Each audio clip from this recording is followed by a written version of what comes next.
Padmashri doctor Brahmanandam గారు మాట్లాడిన తర్వాత నాలాంటి వాళ్ళు మాట్లాడటం ఏం మాట్లాడినా మీ శిష్యులమే కదా సార్, మేము ఎంతోడమైనా మీ శిష్యులమే కదా. కానీ ముస్లిముండా కొడుకు కదా నువ్వు, నేను ఏది ఏమైనా మా అనుబంధం మా ఇది మీ అందరికీ తెలిసిందే. అహనా పెళ్ళంటి సినిమా జంజాల్ గారు బా ఆ రోజులు ఇది వేరు. భగవంతుడి దయ వల్ల ఇంకా ఇప్పటికీ మేము ఇదే స్టిఫ్నెస్తో పనిచేయటం, మాతో పనిచేసిన వాళ్ళందరూ ఈ రేంజ్లో పెరిగిపోవడం, నాతో లగ్గం చేపించిన రమేష్ చెప్పాలి. కానీ సరే బాబు నువ్వు చెప్పాలి, నేను చెప్పనా? నాన్నకి ప్రేమతో. కానీ ఇవాళ చాలా పెద్ద పెరిగినందుకు అత్యంత సంతోషపడేవాళ్ళు నేను ఒకటి, నీకు తెలుసా విషయం. అలాగే ఇవాళ సహకుటుంబానం దీని గురించి 48 సంవత్సరాల నుంచి సినిమా ఇండస్ట్రీలో ఉన్న నేను ఒక రెండు మాటలు చెప్పాలి. ఎందుకు అనంటే, ఎస్, ప్రతి సినిమాకి ప్రాణం పెట్టి పనిచేస్తాం, చేస్తేనే ఇంతకాలం ఉంటాం, లేకపోతే ఎప్పుడో ఇంటికి పంపించేస్తారు. అందులో మొహాటం ఏమీ లేదు. అందులో సినిమా ఇండస్ట్రీలో అసలు మొహాటం లేదు. ఏం బ్రహ్మం, ఈ సినిమా ఇండస్ట్రీలో నువ్వు చూస్తున్నావు, నేను చూస్తున్నాను, జీవితంలో అంత ఈజీ కాదు. కానీ ఇంతకాలం వరకు కూడా మేము ఇంకా ఈ ఇండస్ట్రీలో మీ ముందు సహకుటుంబం అంటే, బ్రహ్మం ఏదో చెప్పడానికి ట్రై చేశాడు కుటుంబం అని. యాక్చువల్గా మీరందరూ ఎవరు, జర్నలిస్ట్ కుటుంబం నన్ను ఇన్ని సంవత్సరాల నుంచి సొంత బిడ్డలాగా కాసుకుంటూ వస్తున్నారు మీరందరూ. అందుకే నేను ఇప్పటికీ ఇలాగే ఉన్నాను. చప్పట్లు కొట్టచ్చు. కొంచెం అందరూ షాక్ అయ్యారులే, అది విషయం. సో ఎందుకు అనంటే, ఏ నటుడైనా సరే, నేను నమ్మేది చెప్తున్నా, ఏ యాక్టర్ అయినా సరే లాంగ్ ఇన్నింగ్స్ 100 సెంచరీలు 200 సెంచరీలు కొట్టాలి అనంటే లాంగ్ ఇన్నింగ్స్ ఉండాలి అనంటే కనుక అది కేవలం నటులు కాదు, వాళ్ళు వేసే పాత్రలు, ఆ క్యారెక్టర్స్ గుర్తుంటేనే వాళ్ళు ఉంటారు, ఇక్కడ ఉంటారు. నాకు తెలిసి మరి ఇప్పుడే బ్రహ్మం గురించి మాట్లాడుతూ అహనా పెళ్ళంట దగ్గర నుంచి ఇవాళ మొన్నే మీరు చూసిన మాస్ జాతర వరకు కూడా పనిచేస్తూనే ఉన్నాను. నాకంటూ ఒక పాత్రలు రాస్తూ ఉన్నారు. నేను ఎక్కడ ఏంటి చాలా ఆశ్చర్యపోతారు మీరు కొన్ని విషయాలు చెప్తే మీరు ఆశ్చర్యపోతారు. నాకే ఆశ్చర్యంగా ఉంటుంది ఒక్కోసారి. నిజమైనా మనం ఇది చేసామా? లేడీస్ టైలర్ల దగ్గర నుంచి కొన్ని సినిమాలు చేశాక, నేను కృష్ణా జిల్లా వాడిని, మీకు తెలుసు కదా. ఇంటికి వెళ్తే అమ్మ చిన్నప్పుడే చనిపోయింది కదా, మా అక్కాయిలు పెంచారు నన్ను. రేయ్ రాజా భోజనానికి రెడీ దా అంటే అన్నాను. ఏంట్రా సచ్చినాడా అది మా అక్కాయి. ఏంట్రా అంటే అది గోదావరిలు. వంశీ నాకు నేర్పి ఆయిల్ అంటే ఆ ప్రాంతం వాడిని అయిపోయాను. మొన్నే మా రమేష్ చెప్పాల పుణ్యమా అని చెప్పి లగ్గం అనే ఒక సినిమా చేశాను, దాంతో తెలంగాణ వాడిని అయిపోయాను. మీకు విషయం తెలుసోలేదో, ఇవాళ నేను ఎంత తెలంగాణ వాడిని అయ్యాను అని అంటే కనుక, కాంతారావు గారి పేరు మీద అవార్డు పెడితే ఆ అవార్డుకి నన్ను సెలెక్ట్ చేశారు. అంటే thank you very much, thank you. దానికోసం చెప్తున్నాను. కమింగ్ టు సహకుటుంబాన, ఇంతకాలంగా పనిచేస్తున్న నేను సినిమా ఇండస్ట్రీలో ఎప్పుడు కొత్త కథ కొత్త పాత్ర వచ్చినా అది షాకింగ్గానే ఉంటుంది నాకు. ఏం బ్రహ్మ, ఇప్పుడు నాకు అనబడేటప్పుడు నీకు అరగుండు కొట్టించింది నేను, నాకు గుర్తుండి. అంటే జంజాల గారు నాకు అప్పచెప్పి నేను ఐ ఫీల్ ఆల్వేస్ ప్రౌడ్ అండి. తెలుగులో నాతో పనిచేసిన కమెడియన్స్ అందరూ కూడా they are all well educated అండి. ఈజ్ ఎ లెక్చరర్, మామూలుగా కాదండి. అహనా పెళ్ళంటే యాక్ట్ చేయడానికి వచ్చినప్పుడు ఈజ్ ఎ లెక్చరర్ అండి, మామూలుగా కాదండి. కాలేజీలో ఈజ్ ఎ లెవెల్. అదే చెప్తూ ఉంటే ఈ పాత్ర అది కాదులే అని చెప్పి బట్టలు దించి కాకి లాగు వేయించాం, అది వేరే విషయం. కానీ ఆ పాత్ర అప్పటికి ఇప్పటికీ ఎప్పటికీ గుర్తుంటుంది. సో పాత్రలు, కథలు అలా తీసుకుంటే గనక సహకుటుంబానాం కథ 48 సంవత్సరాల్లో నేను ఇంతవరకు ఎప్పుడు వినలేదు, చేయలేదు. అంత మాత్రం నువ్వు వెంటనే కాలర్ ఎగరే అదేం అక్కర్లా. ఒక అద్భుతమైన కథ సింగిల్ లైన్లో చెప్పేస్తా. బోరు కొడుతున్నాను బ్రహ్మ, ఇంకొక 2 నిమిషాలు అంతే. సహకుటుంబానాం కథ. ఈ కథలో హీరో అనాథ. అనాథ ఏంటి, సహకుటుంబం ఏంటండి, ఏంటి అనుకుంటున్నారు కదా, అదే కథ. నేను ఫస్ట్ వినగానే నేను షేక్ హ్యాండ్ ఇచ్చి నేను చేయడం సంగతి దేవుడే ఎరుగురా బాబు, మంచి కథ, ఇంతకాలానికి ఒక మంచి కథ విన్నాను అని మనస్ఫూర్తిగా చెప్పాను ఇంట్లో. మనస్ఫూర్తిగా ఏం శర్మ, అవునా ఇంట్లో గుర్తుందిగా నీకు, వాడు మా శిష్యుడు, వీళ్ళిద్దరూ ఆ కథ చెప్పినప్పుడు ఒక అనాథకి సహకుటుంబం అయిపోయింది. మీరు చూడండి, నేను గుండెమే చేసి చెప్తున్నాను నేను ఇవాళ మీరు మీ ముందు. ఈ సినిమాని కొంచెం ఈ మధ్య భయం ఎక్కువ వేస్తుంది. ఏంటంటే బ్రహ్మం అంటే పెద్ద పెద్ద డైరెక్టర్లు ఉన్నారు కాబట్టి చెప్పచ్చు, సినిమా ఇంటికి వచ్చేసింది, థియేటర్ నుంచి ఇంటికి వచ్చేసింది సినిమా. సో ఎవరికాళ్ళే ఇంకో 4 రోజులు ఇంట్లో వేస్తారుగా అనే స్థితిలో సినిమా వచ్చేసిన పరిస్థితుల్లో ప్రపంచంలోనే మనకొక్కసారి కాదండి, మనకొక్కటి ఏదైంది, నేను ఓటీటీలో సినిమా ఫస్ట్ సేనాపతి చేసింది నేనే. చిరంజీవి కూతురే ప్రొడ్యూసరు, సుష్మిత ప్రొడ్యూసరు, తీసింది 50 నాన్ స్టాప్ డేస్ చూశారు. అది చెప్తున్నా. ఓకే, అడాప్టింగ్, మార్పులకి తగినట్టుగా ఉండబట్టే మేము ఇంతకాలం ఉన్నాం. మార్పులకి తగినట్టుగా అడ్జస్ట్ అవుతున్నాం కాబట్టే ఇండస్ట్రీలో ఇంకా కూడా భోజనం దొరుకుతుంది. అంటే ప్రామిస్గా ప్లీజ్ నన్ను నమ్మండి మీరు. నేను అలాగే నమ్మి ఇవాళకి కూడా షూటింగ్ దగ్గర నేను ఎలా పనిచేస్తానో అందరికీ తెలుసు. No complaints. అలాంటి పరిస్థితి లేదు అసలు. అలా ఉండకపోతే అసలు ప్రొఫెషన్లో ఉండను నేను. నాకు విశ్వవిఖ్యాత నట సార్వభౌమ నందమూరి తారక రామారావు గారి ఇంట్లో పుట్టి ఆయనతో పెరిగి ఆయన కనుసన్నల్లో తయారైన నేను మీ అందరికీ ఎప్పుడూ చెప్తుంటాను, నేను ప్రతి మనిషికి తల్లి, తండ్రి, గురువు, దైవం ఉంటారు. నన్ను కన్న తల్లి తండ్రిని వదిలేస్తే నా గురువు, దైవం 2 నందమూరి తారక రామారావు గారు. నన్ను తయారు చేశారు ఆయన, అలా తయారు చేశారు. ఇండస్ట్రీలో అలా ఉన్నాను, ఇప్పటికీ అలాగే ఉపయోగపడుతున్నానేమో అనే డౌట్ అప్పుడప్పుడు వస్తూ ఉంటుంది నాకు. నిజమేనా, మనం పనిచేసిన పని ఆయన దగ్గర నుంచి నేర్చుకుని, ఆయన ఎమ్మట పక్క నుండి నేర్చుకుని ఇవాళకి మనం పనికొస్తున్నామా అంటే సహకుటుంబానాం లాంటి సినిమాల్లో నాకు ఇచ్చిన పాత్ర, నేను అదే చెప్పానే, ఒక అనాథ వాడికి కుటుంబం అంటే తల్లి, తండ్రి, అన్న, తమ్ముడు అన్నీ కలిపితేనే కదా కుటుంబం. ఈ సినిమాలో నేను తండ్రిని.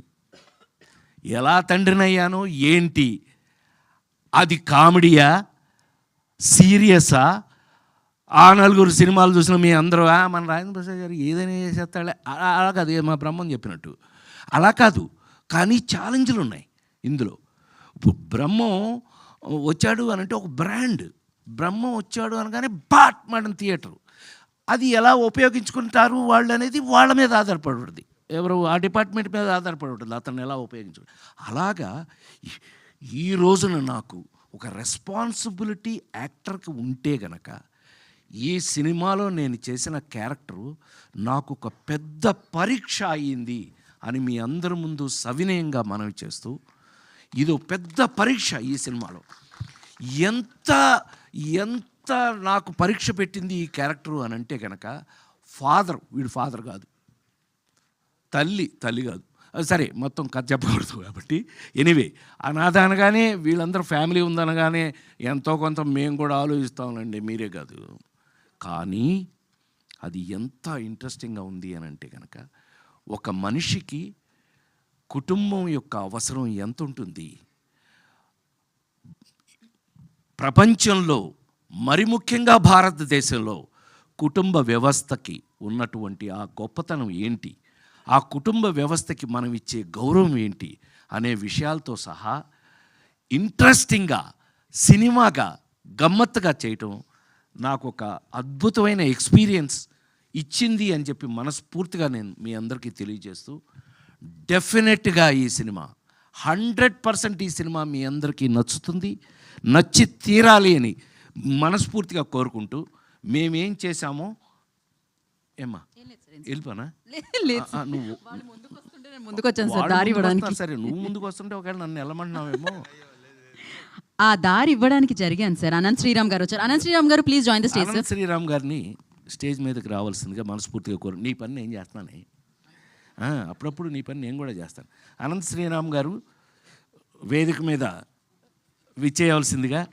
వీరు నాకు ఎంత ఇష్టం అంటే వీళ్ళ ఊర్లో వీళ్ళ ఇంట్లో షూటింగ్ చేసిన వాడిని నేను. వీళ్ళ ఊర్లో మీ ఇంట్లో తెలుసుగా నీకు, టామీ అని ఒక సినిమా పెద్ద నంది అవార్డులు అవన్నీ వచ్చినాయి, నాకు ఎస్ రంగ అవార్డు అది వచ్చింది. అండ్ తను అప్పుడు ఎంత చిన్న కురాడు, కానీ ఇవాళ తెలుగు వాళ్ళు చెప్పుకునే అంత అద్భుతమైన రచయిత అయినందుకు నేను చాలా గర్వపడుతున్నాను. ఐ ఫీల్ మా మా మా బిడ్డలాగా నేను చాలా గర్వపడుతున్నాను. Sorry. So Sahakutumbanam, coming back to Sahakutumbanam, ఈ సినిమాని నాతో వర్క్ చేసేటప్పుడు ఒక చిన్న ఎక్స్పీరియన్సే చెప్పచ్చు. రామ్ ఇతను బేసిక్గా డ్యాన్స్ ఫ్యామిలీ, అంటే is basically a classical dancer. ఇతను ఆ శివుడు అది చేసి చూపించినప్పుడు ఓ మై గాడ్ అని మీకు మీ అందరికీ ఐడియా ఉండి ఉంటుంది. బట్ నా తరఫున నటుడుగా చెప్పాలి అని అంటే కానీ, మేము ఎట్లాగైతే ఫిల్మ్ ఇన్స్టిట్యూట్లో చదువుకుని నేను గోల్డ్ మెడల్ తీసుకుని నేను ఆథెంటిక్ యాక్టర్ని ఎలా అని మా బ్రహ్మం చెప్పాడో, అట్లాగే డ్యాన్సర్గా ఆ ఎక్స్ప్రెషన్స్ అది కానీ ఈ సినిమాలో పాటలు అవి చేయటం చాలా మామూలు అయిపోయింది అతను. కానీ మిగతావి నాకు సంతోషం కలిగించిన విషయం ఏంటంటే, బ్రహ్మం వర్క్ చేసేటప్పుడు తను వచ్చి సార్ ఇక్కడ ఎలా ఎలా చేయాలో మీరు పిచ్చోడా నన్ను అడుగుతామండి, నాకు తెలియదు, డైరెక్టర్ గారిని అడగమన్నా, డైరెక్టర్ గారే చెప్పారండి మిమ్మల్ని అడగమని అన్నాడు అని. డైరెక్టర్ గారు నన్ను అడగమన్నారని చెప్పారంటే అంత అంటే ఇది ఎందుకు చెప్పొచ్చాను అంటే, దయచేసి క్షమించండి అది చెప్పినందుకు. నేను ఎందుకు ఇది చెప్పాను అని అంటే, అంత ఇంట్రెస్ట్గా తెలుసుకుని నేర్చుకుని, ఎందుకనంటే సైకలాజికల్ క్యారెక్టర్ మీ అందరికీ తెలుసు. నేను ఏ లేడీస్ టైలర్ దగ్గర నుంచి ఏ ఆనాలుగురు దగ్గర నుంచి ఏ వరకు వెళ్ళానో నేర్చుకుంటూ ఉన్నాను, ఇంకా నేర్చుకుంటున్నాను, మీ అందరికీ తెలుసు. కానీ అది నేర్చుకుంటూ డిస్కస్ చేస్తూ అతను సార్ మీరు ఏదిలే నేను నాకు అంటే మీరు చెప్పండి గురుగారు నేను చేస్తాను అని ఎంతో ఇంట్రెస్టింగ్గా నేర్చుకుని మరీ చేశాడు. I wish you all the best. God bless you. డెఫినెట్గా నువ్వు ఈ వర్క్ చేసిన విధానానికి 100% ఇది నీకు ఉపయోగపడుతుంది. ఎందుకంటే మేమందరం, నేను చెప్పాను కదా ఇందాక, మహానుభావులు అయిన వారి పక్కన నిలబడి చేయగట్టుకుని నేను నందమూరి తారక రామారావు దగ్గర నుంచి మీ అందరికీ తెలుసు ఆయన ఏ రేంజ్ యాక్టర్ ప్రపంచంలో అని అంటే కనుక, రాముడు చేయటం ఈజీ, రావణాసురుడు చేయటం కష్టం. సారీ బ్రహ్మ, ఇంకొక 2 నిమిషాలు తీసుకుంటా. కృష్ణుడు చేయటం ఈజీ, దుర్యోధనుడు చేయటం చాలా కష్టం. ఎన్టీ రామారావు గారిని గురించి నాతో పెద్ద ఆయన అక్కినేని నాగేశ్వరరావు అన్నాడు, ఒరేయ్ నువ్వు ఆ ఇంట్లో పుట్టావురా, కానీ మీ వాడంటే నాకు ఎందుకు భయమో తెలుసా అన్న. మీకు భయమా? భలేవాళ్ళండి మీ ఇద్దరు జోకులు వేసుకుంటారు. మీ వాడంటే నాకు ఎందుకు భయం అంటే, రాముడు వేసినప్పుడు కృష్ణుడు వేసినప్పుడు భయపడలేదురా, రావణాసురుడును దుర్యోధనుడు వేసినప్పుడు భయపడిపోయాను రా బాబు. ఆ ఎక్స్ప్రెషన్ ఏంటి, హౌ ఒక క్లోజ్లో ఎంత చేస్తే దుర్యోధనుడు కనిపిస్తాడు. మరి కృష్ణుడు చేసిన వాడే కదా ఆయన. రేంజ్ ఎక్కడ రేంజ్ అండి. ఇవన్నీ ఆయన ఎంత దాని మీద వర్క్ చేస్తే, ఎంత కష్టపడితే అంత గొప్ప నటుడు అయ్యాడు అని అంటే కనుక, ఇదిగో ఇలా కష్టపడి నేర్చుకుని కొద్దిగా వస్తే ఇవాళ మీ ముందు నిలబడే అర్హత అవకాశం నాకు కలిగింది అని మరొకసారి తెలియజేస్తూ, గాడ్ బ్లెస్ యూ. కుర్రాడు చాలా కష్టపడి చేశాడు, రేపు మీకు సినిమాలో కనిపిస్తుంది. సో ఈ సినిమాలో ప్రతి ఒక్కళ్ళు కూడా బ్రహ్మం దగ్గర నుంచి అందరూ కూడా, ఈ సినిమాలో ఉన్న వాళ్ళందరూ కూడా వాళ్ళ రేంజ్లో, మరి ముఖ్యంగా కుటుంబం, మా కుటుంబం, పెళ్ళాం, వాడు తమ్ముడు, చెల్లెలు, మొత్తం భలే. నాకు చెప్పాను కదా, కథ ఎప్పుడైతే ఇంట్రెస్టింగ్గా ఉందో చేసేటప్పుడు వర్క్ కూడా ఇంట్రెస్టింగ్గానే ఉంటుందండి. To be very frank. అంటే ఇంకా ఇంట్రెస్ట్ ఏంటి, 48 ఏళ్ళ నుంచి చేస్తున్నామని అనుకోకండి. 48 ఏళ్ళు కాదు, భగవంతుడు నాకు ఎంతవరకు అవకాశం ఇస్తే అంతవరకు చేస్తే, ఈ ఇంట్రెస్టింగ్గా ఉన్నటువంటి కథలు, పాత్రలు, నేను చెప్పాను కదా మీకు, ఎంత కాలమైనా ఎవరైనా గుర్తుండాలి అనంటే వాళ్ళు వేసిన పాత్రలే, వాళ్ళు కాదు. తీసి పారండి, వాళ్ళు గుర్తుంటారంటే అది బుల్షీట్, అదంతా నిజం కాదు. వాళ్ళు నిజం కాదు, వాళ్ళు వేసిన పాత్రలే మన జీవితంలో గుర్తుంటాయి అనటానికి మరొకసారి మీ అందరి ముందు ఎక్కువ సమయం తీసుకున్నందుకు క్షమించాలని కోరుకుంటూ, సహకుటుంబానాం సినిమా వస్తుంది. మీ అందరికీ సినిమా మీద ఏమాత్రం ప్రేమ ఉన్నా దయచేసి థియేటర్లో చూడండి. ఇంకా మీదట ఇది నా పర్సనల్ రిక్వెస్ట్. ఎందుకనంటే కాస్త థియేటర్లో సినిమా చూస్తే కానీ మాకు ఊపిరాడదు. ఎస్, ఎట్లాగూ ఇంటికి వస్తుంది, ఇంట్లో ఎట్లాగూ సినిమా మీరు చూస్తారు, ఎన్నిసార్లైనా చూస్తారు. అమెరికా వరకు ఇవాళ నా సినిమాలు, ఇళ్లలో చూసే సినిమాలు, నా సినిమాలు కూడా ఉన్నాయి కదా. ఉండడానికి కారణం అవే, లేటెస్ట్ టెక్నికే.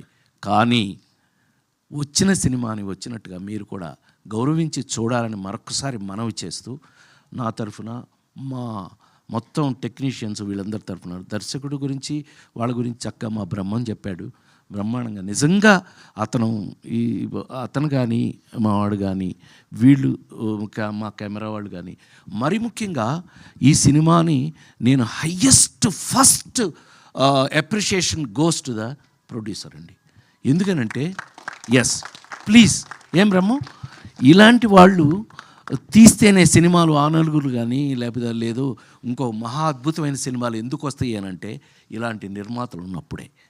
ఇలాంటి నిర్మాతలు వాళ్ళు సెలెక్ట్ చేసుకుని ఇలాంటి కథలు తీసినప్పుడే అని మరొక్కసారి ఆల్ ద బెస్ట్ తెలియజేస్తూ, God bless you, all the best. అట్లాగే దర్శకుడికి ఆల్ ద బెస్ట్. ఎందుకంటే ఈ విధంగా వెళితేనే ముందుకి నెక్స్ట్ తరానికి ఉపయోగపడే 4 మంచి సినిమాలు మిగులుతాయని నమ్మిన వాళ్ళల్లో, పనిచేస్తున్న వాళ్ళలో ఒకడుగా మీ ముందు మీ రాజేంద్ర ప్రసాద్గా. ఇంట్లో ఏం రమ్మో నా గురించి సీనారాయణ రెడ్డి గారు అనేవారు. ఇప్పుడు ప్రసాద్ నీ సంగతి ఏంటో తెలుసా అంటే, తెలుసు గురుగారు, గురూజీ అనేవాడిని సీనారాయణ రెడ్డి గారిని.